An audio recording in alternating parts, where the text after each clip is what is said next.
ဘာညာအနေထားပါနော်ဒီလိုပြောမှာကိုင်းနိုင်ရွယ်ကြော်စမ်းပါနော်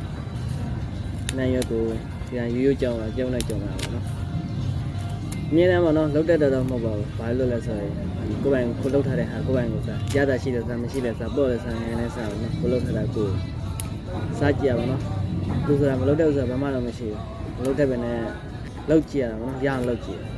အဲ့လိုပဲဟင်းနေပါလေဆိုတော့ချက်ကြည့်တယ်ဟိုနေ့ကဆိုလို့ရှိရင်ဝတ်သားတွေပါချက်တယ်နှစ်ခါချက်တယ်နှစ်ခါသလုံးငယ်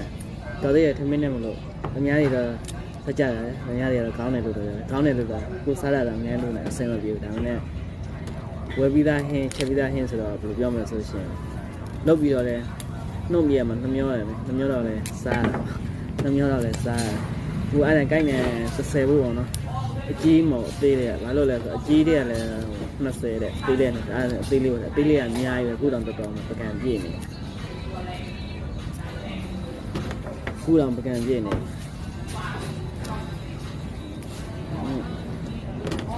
ကိုင်းနေရတယ်လက်ရှယ်သူကနင်းညံ့တယ်မလားတိရွက်တွေစားလို့ရှိရင်ခဏကိုအတွက်အိုင်းနေဖြစ်တယ်တဲ့ကျမရည်တွေကောင်းတယ်တိရွက်တွေရောနော်